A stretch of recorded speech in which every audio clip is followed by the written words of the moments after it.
Welcome back to Hey Kentucky. We are very happy to be joined now by the former UK quarterback. I don't know if I like saying that, but Stephen Johnson. Stephen, how are you? I'm great. I'm great. Just trying to get through this rainy weather, but not too bad. Hey, you're from California. You don't get to see a lot of this rain. Not a lot of this yet. We're trying to recover from a drought right now. But exactly. Yeah, so not and when bad. I say former college quarterback, are you sad at all? You announced your retirement on my radio show last week. Yep. Does that give you any sadness that it's over? Not too much anymore.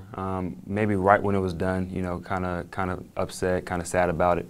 But now just processing it, getting through it, it's not too bad. When you look back at your 2 years as a quarterback here, I mean, you won a couple of major games. I mean, the game against Louisville last year, Tennessee this year, 2 winning records, 2 bowl games. I mean, I feel like you have to be happy with how your career here went. Definitely.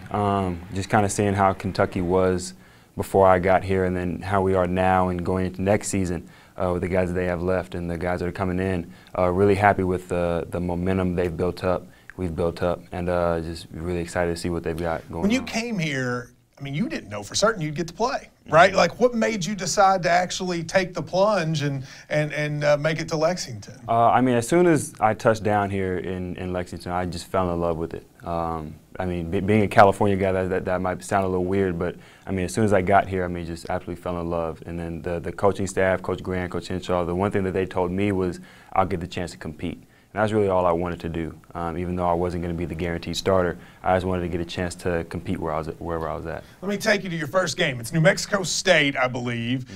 You get brought in, and Kentucky's losing, and they have had the problem in the first 2 games. I mean, it looks like the season's going to fall apart. You came and seemed very cool, calm, and collected. Was you like, this is what I came here for? Definitely. I mean, I might have looked cool, calm, and collected out there, but I mean, inside my mind, I was going a million miles an hour. So once, I think I made like 2 incomplete passes, the 3 and out. But right after that, got some momentum going, and then we kind of came back winning that game. What's the moment on the field that you sort of remember as your favorite? I mean, for me, I love the, we love this blank right before Louisville. I love the sticking the tongue out at South Carolina. But what's your favorite? My favorite probably just be Tennessee. That last touchdown diving into Tennessee. I mean, that was just the fans going crazy, everybody going crazy. Wasn't that the game you ran back out from the locker room? I mean, how much pain, let me ask you, in the end of the season, were you in this year? A lot.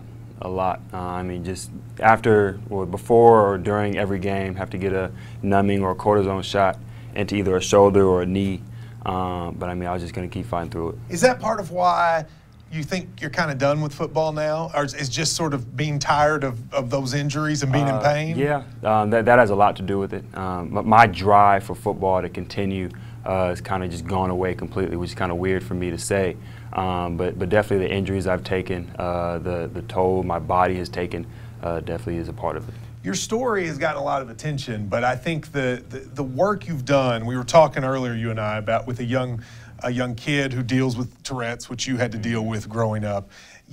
I think you've really sort of embraced that role as a role model off the field in a way that not a lot of guys like. Am I right about that? And what made you sort of feel like that was important?